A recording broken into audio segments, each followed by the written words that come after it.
Good afternoon, everyone. Thanks for joining us. We'll go ahead and get started with Coach Hodge. Reminder to use the raised hand feature to ask a question, and then we'll go ahead and get started. Yeah, let's fire away.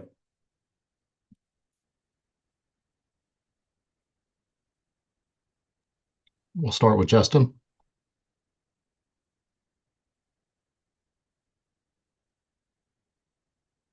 You're muted. Oh, There you yep, yeah. Sorry about that, Coach. Hey, can you hear me? Yeah. Okay, great. Hey, I'm shoot, my screen's all screwed up here. Okay, I'm kind of interested in your take here. Thinking back to when when you were first your introductory press conference, and you talked about how over the X number of years, the Big 12 had been this defensive dominated conference. And I kind of look at it this year and I see, Houston's obviously up there, highly ranked, and they do it with defense, and yet they still gave up 90 points the other night. Iowa State, very, very good defensive team, and they're right up there. But then, you kind of look at the other side of it and you see, Arizona's averaging 90 points a game, and there's a lot of other teams in the Big 12 averaging over 80. And I'm just kind of wondering, is this kind of a unique year in the Big 12, and is it tough on you defensive guys? Yeah, I mean, I think again, the skill, the skill level of players today, and then the ability to shoot the ball from multiple positions, is challenging, on defenses. And then particular uh when you don't have a lot of collective experience or you have a lot of turnover on rosters, that roster continuity and the ability to make adjustments throughout games, you're kind of strained a little bit uh, because you just don't have enough. You're still trying to get the baseline, defensively of what you're trying to do. But on the other side of it, if you look at the teams that are top of the Big 12, again, Arizona is, third in adjusted defensively in the country. Iowa State's right up there. Houston's right up there. So some of it is still, remains very similar that, the best defensive teams, have the best chance to win this league. And that obviously kind of sets up to, this matchup with K-State. They've got the leading scorer in the conference. What are you seeing with Haggerty? And obviously, K-State's a team that did very well at the beginning of the year, and it seems like they kind of thrive on offense. Yeah, played against PJ the last 2 years. His first year he was at Tulsa, which was in our league, and then last year, there at Memphis, and he's an incredible individual talent.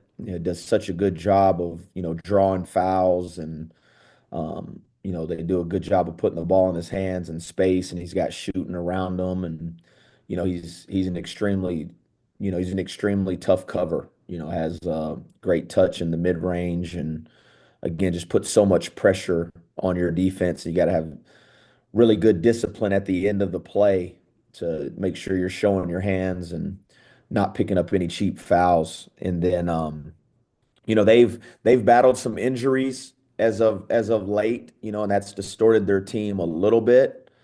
So they're still kind of trying to, find themselves with the adjustments in their rosters, but still a very dangerous offensive team. Again, led by him.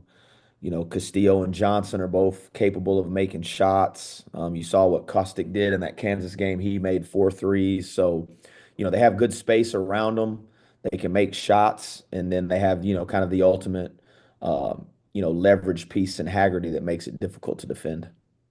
Does he become? I mean, obviously he's a focus, but is it almost a situation where you don't want the other four guys to beat you? Is if that makes sense at all? Yeah, I think that's the question you got to decide going into it, because he is a good facilitator and he is a good passer. He has one of the best assist rates in the country, and he's grown in that area. So again, do you give him all your attention and then that kind of, opens up the game for those other guys and it gets everybody involved? Or do you try to say, hey, like, let's see if this one player can beat us, but he has the capability of doing that, not only with his scoring, but if he starts putting, fouls on your better players, Yeah.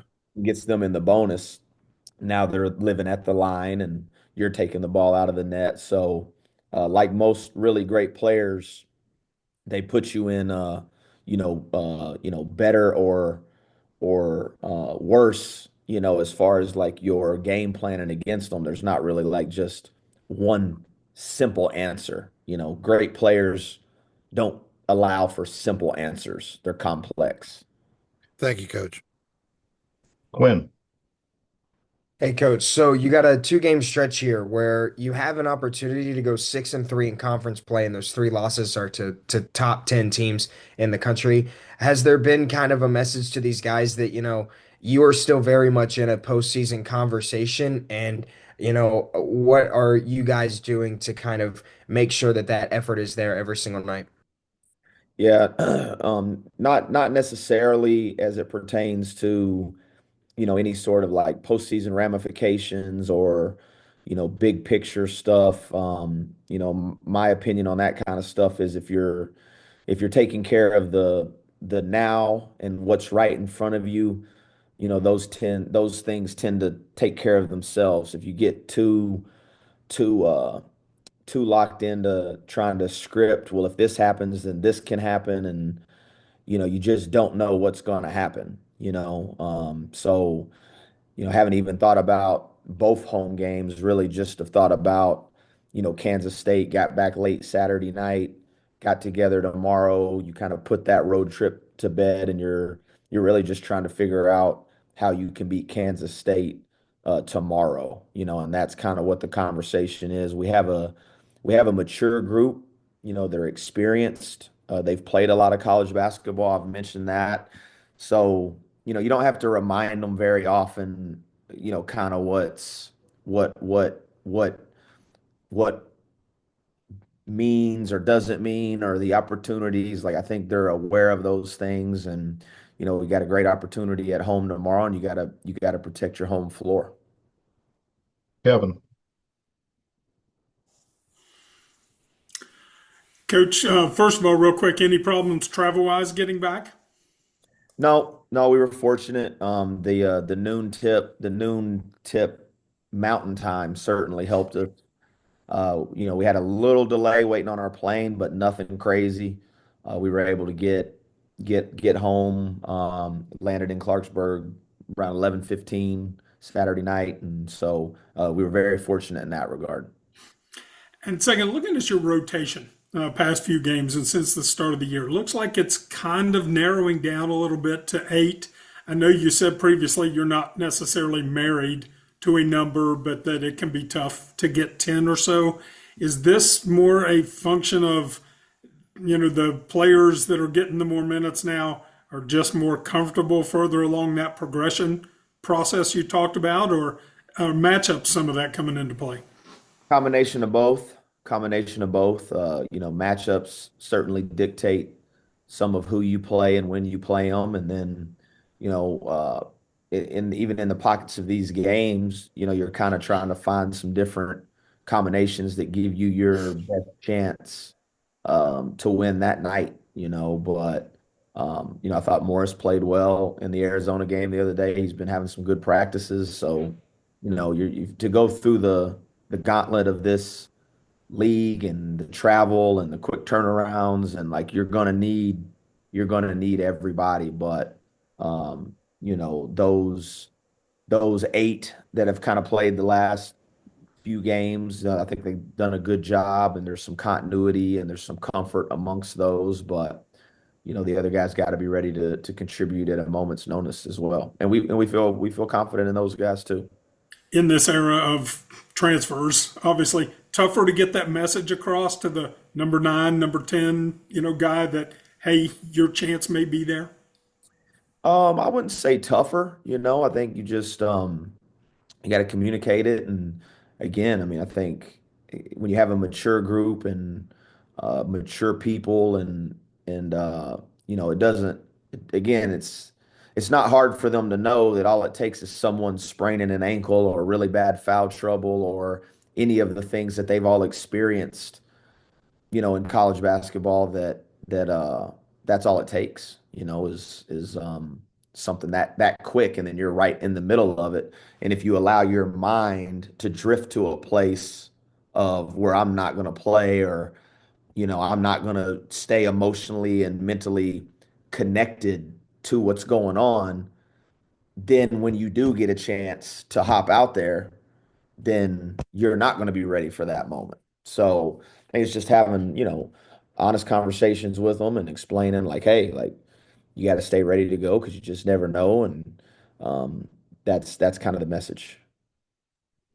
John. You mentioned their injuries, and I think they had 10 guys available for the Kansas game, and a couple bigs have been out the last couple games, and then I think Bashir, their wing. Does that affect how you approach preparing for them and how you ultimately choose to attack them? Um, yes and no. I mean, like, for instance, like, Abdi, he's out for the year. So, he won't be back. McGriff, I think he's kind of day to day. He's one that you won't really know probably until you show up to play that night. But, trying to get focused in on their personnel, and Coach Tang does a great job of giving all those guys confidence. So if they're on the floor playing, they're going to be playing with a certain level of confidence. And Mm-hmm. when sometimes it works the other way, when you do have a little bit of an injuries, it kind of forces you to condense rosters, and guys aren't looking over their shoulders, and they're playing with a level of freedom that maybe they weren't playing with when they had substitution patterns. And all those guys have proven at times throughout this year that they can score. Castillo, Nate Johnson, like I said, Kostick comes in off the bench, makes 4 threes against Kansas the other night. So they can put a lot of pressure on you in a lot of different ways. One more here on Haggerty. What makes him so special, and why does he score so well? Yeah, he's a natural scorer. I mean, he has great touch in and around the paint. He has great balance. He's got a tight handle. He has that feel to use your body against you and get you in bad positions, and forces the foul, forces the officials to give him the whistle. And he just if you, again he's got a great sense, and if he feels your hands anywhere close outside of being up and showing them, then he has a great knack for drawing the foul. And he's fast, he's quick, he's in good shape. So he just puts a lot of pressure on you. Mike A. Hey, Coach. So you did pick up a one road win at this point, which is a big deal no matter who you're facing. But for the most part, the big wins have been at home, and the road game results have kind of been rough in terms of the final score, at least. How would you evaluate your team's performance on the road? Or is it that you faced, the top teams in the country on the road for the most part, and that's why the score differential is the way it is? What would you tell the fans that are concerned about the road games? Is it just the schedule's been brutal early on, or is there more you guys could be doing as a team? How would you evaluate the performance as a I coach? think I think it's a combination of both. In particular, our true road games. We've played 4 true Right. road games. Obviously, had kind of like the road neutral in against Ohio State. You had the neutral against Clemson, who's a top 25 team. I thought we played well in both those games. The Clemson game, the Ohio State game, didn't do enough to finish the games and win those, but certainly gave yourself a chance against NCAA tournament caliber teams.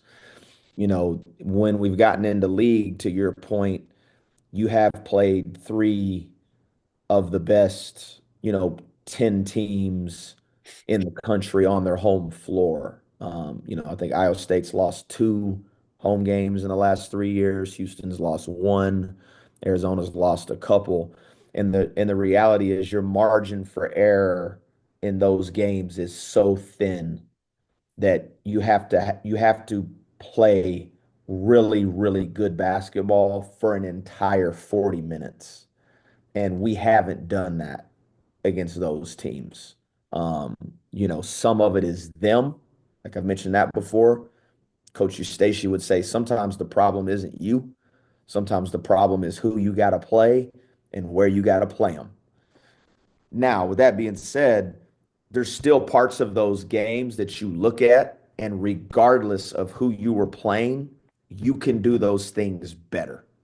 You know, uh, whether you're playing in Arizona or a Mount St. Mary's, there's certain aspects that you can control that you have to do. And that's where we look at those specific things and be like, it doesn't matter if it's co-repeat, like we didn't do what we were supposed to do in this situation. And you got to get really, again, if you're going to go and upset those type of teams, you're going to have to get some special performances from multiple people. And we haven't had that. And again, that's where I've got to do a better job of trying to figure out like how I can help us in those environments, do a better job of at least keeping the game intact, where maybe you can put some game pressure on those teams, and then you allow for an honor or a Trey to get hot or a Belo, but we just haven't been able to keep those games intact. We've had little stretches in those games where you're like, all right, like, the other day I thought we didn't get off to a great start, but you stem the tide and it's a couple possession games. It's like 25-17, 4 or 5 minutes to go in the first half, but you don't close well against those type of teams, against the best team, the number one team in the country, you're going to dig yourself a hole.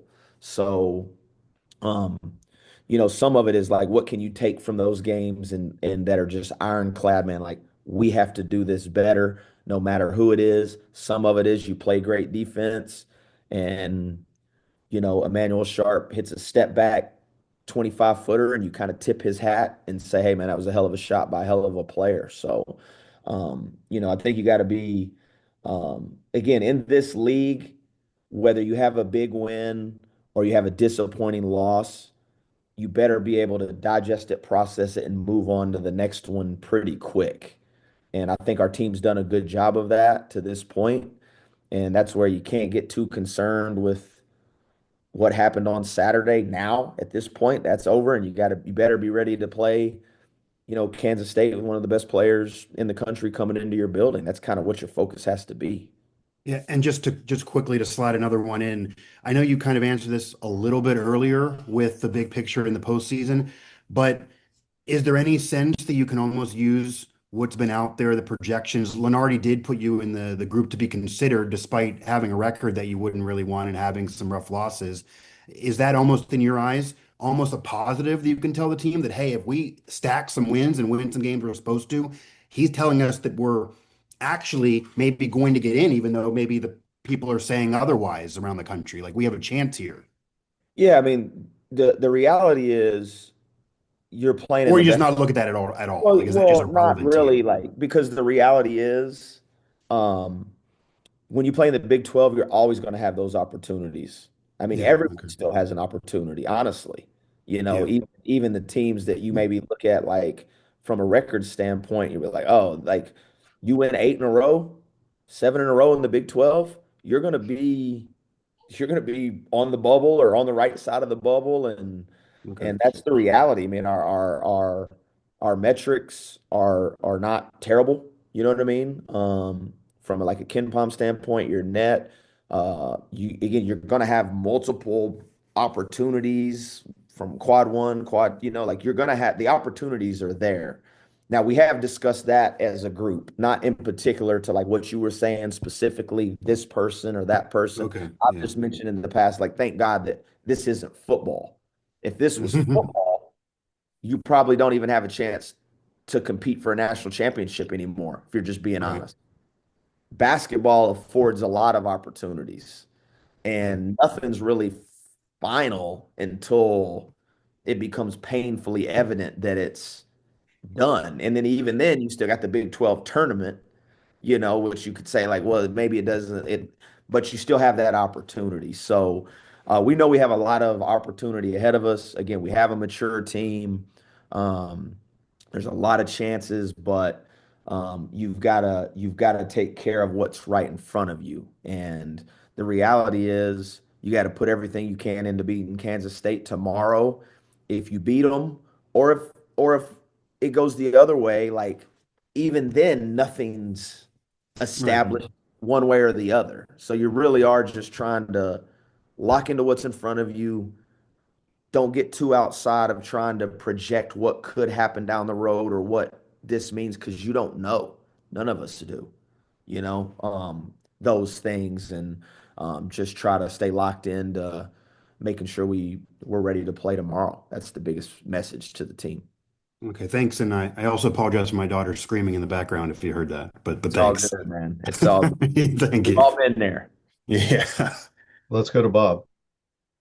Yeah, Coach, you mentioned Larry Eustace's comments quite a bit recently about not what you do, but who you play maybe and where you play them. Uh, is it fair to say that you haven't arrived as a team until you get to be that team, the who, and what what are you lacking, and how long will it take to get there? Yeah, that's a good question. I think we have one of the toughest places to play in the country, traditionally and historically. Hope Coliseum is a tough place to play. We've talked about that. We've mentioned that. As far as being a like legitimate national championship contender, I think there's a lot of layers that factor into that. Experience being big and collective experience. Again, you look at a Lipsy, for instance, or a Bradley for Arizona. We've talked about Houston's retention and experience. Some of it is you've got to have that collective experience as a group to to go through the challenges of this league. And then um you've got to get some really, really good individual players and that can function within the group of a team. And um again, when you have, great players with experience, that makes for hard teams to play against. How much different is it now with money involved as far as recruiting players? Uh, I mean, you can say all you want about the tough place to play or a great city to live in, or I'm a nice guy as a coach, but in the end, do you have to have the wallet? Yeah, of course. Of course. That's certainly part of it. Not to say that you can't um, go twofold. I mean, I think there's some very, expensive rosters out there that maybe haven't came together, and there's some rosters that maybe don't cost as much as other ones that are performing very well. But this is the time period that we're in. If you look at professional sports, there's a reason why the Yankees and the Dodgers are typically flirting with, World Series. Maybe the Dodgers, maybe not so much the Yankees as of recent, but the Dodgers. And again, that's not to say that you won't have a smaller market team hop up there like the Tampa Bay Rays or the Seattle Mariners last year. But typically, if yeah, the best resourced teams are going to have the best opportunity, and that's certainly part of it. But with that being said, you still got to make very good decisions, when you're evaluating who you want to be part of your programs. Thanks. Greg. Yep. Ross, in regards to tomorrow with the style that K-State plays, are you comfortable playing a game in the 80s or are you still better suited for high 60s, low 70s? Yeah, I think more so than the actual number specifically when you look at like 80s and 70s.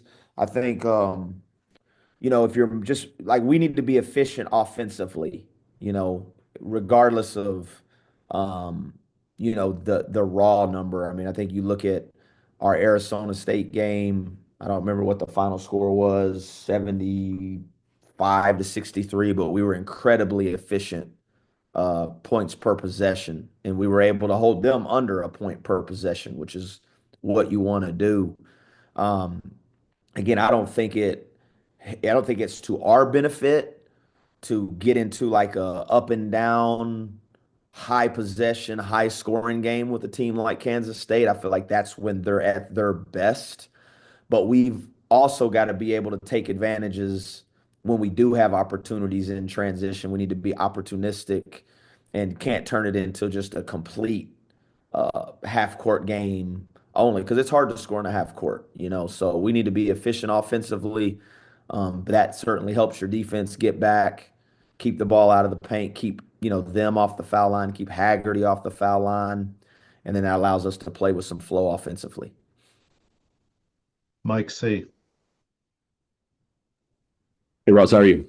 I'm good, man. How about yourself? I'm great, thanks. The challenges of playing on the road, I absolutely understand.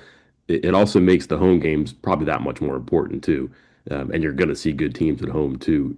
Is that maybe overlooked a little bit? Like, yeah, there's a pressure, I guess, of all playing on the road because it's you against so many others. But I think there's pressure at home too because you really got to get those. And the other team, I mean, there's been I think seven of the teams have two wins on the road already in the conference too. So seeing they're equipped to come on the road, and I just wonder what that amplifies as far as what you need to get out of home games too.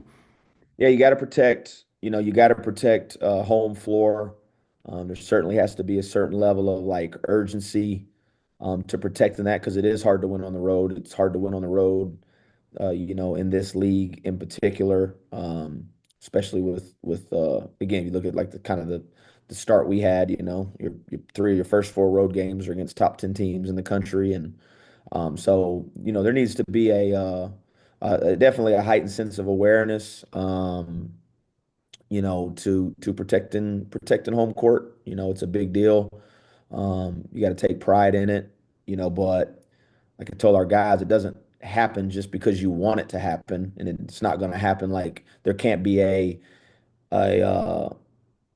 just because we've been good at home up to this point doesn't guarantee that you're going to win tomorrow. Like you have to go do it. Nothing happens because you think it's going to happen or because maybe even you want it to happen. You got to make it happen. And we're going to have to do that tomorrow. Be a great challenge, but you got to protect home floor. And I was looking at your schedules at North Texas.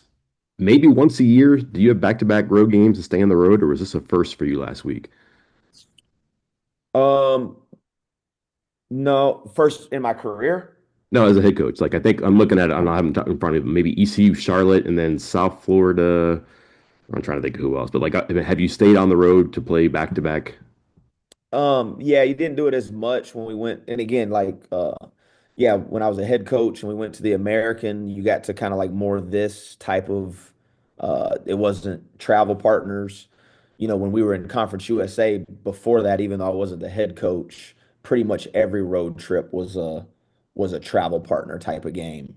So, but the length of this one, the only one I can think of is like the one you mentioned last year. We played South Florida on a Sunday and then didn't play Florida Atlantic till Thursday.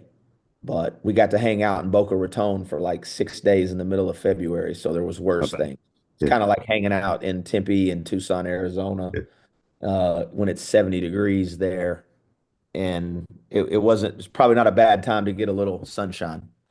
And then last one, just with Honor the past couple of games, it's kind of interesting to watch defenses work with him and him try to work for his shots and get him. But you also have Trayson who's playing really well too, which is, I mean, expected eventually, but it's kind of a new thing for Honor too. Just what are you watching and talking him through as far as how he is handling defenses, teammates, and his shots right now? Yeah, just keep making the simple play. Don't press. Let the game come to you. Don't feel like you've got to force the issue. It's a long game. The game always opens up for good players. And don't feel like you got to press to get the look. And then when you get a good clean look, you kind of press and rush it just a little bit because you're anticipating like, man, maybe I won't get another one, so I need to make this one. But again, in the Arizona State game, I thought he did a good job of, they were kind of putting two on the ball against him in ball screen coverages, and he's done a good job of being a facilitator in that range and made the big shot before at the end of the first half, and just gotta stay aggressive and keep making simple plays, and let the game come to you while being aggressive, and don't press, and it can be frustrating at time when you're just getting face guarded all over the floor, but that's where, trusting his teammates and allowing that to open up other things for other guys has been a big part of our growth as a team. And you get in that situation where you got to pick a little poison here and there and, take what the defense is willing to give you. It's almost 1 o'clock. Coach has to head to practice. We'll go the last one to Justin. Hey, Coach. Yeah, just real quick. I was thinking about the Jackson Fields, and obviously, once he came back, his numbers were minutes wise were kind of going up, and then once the Big 12 started, minute wise come down, and he hasn't played the last couple of games. Do you just need to see more from him in practice, or is there anything wrong there with Jackson? No, there's nothing, no setbacks or nothing wrong with them per se. I mean, I think it's been a combination of, Harlan has played really well, in Big 12 play, and obviously Lorient has been good in certain situations, and because of who we've played, we've kind of decided to play Chance at the four at times a little more, and he did. He kind of came back and give you that big thrust early, but he missed a lot of time, or he missed a lot of time, and he still is trying to get all the way back from the surgery that he Right. had. So some of it is just trying to continue to get his grip strength back and his arm, and there was no restrictions from a basketball standpoint, but he was still dealing with some limitations in the weight room with what all he can do in there. So just trying to work him, back into it while being mindful, that he probably is at the threshold of, you know, playing in too many games to receive a medical red shirt. We haven't made any decisions on that. There's no finalities, but there is an awareness that, if he plays in a few more games, then that option is completely off the table. I gotcha. And so, we are being conscious with that decision, right now. Because if he was to play in a couple more games, then that probably go, like I said, that's out of the window. And so just trying to see, where his minutes could come, where he can help us. Can he get 100% comfortable? And if not, if it's 2 or 3 minutes a night, is that worth, him burning a year of eligibility? Sure. And so that's kind of where we're weighing everything with him right now. Thank you, Coach. Yes, sir. Okay, Coach, this will wrap it up. Thank you, everyone. Thanks, Coach. Thank y'all.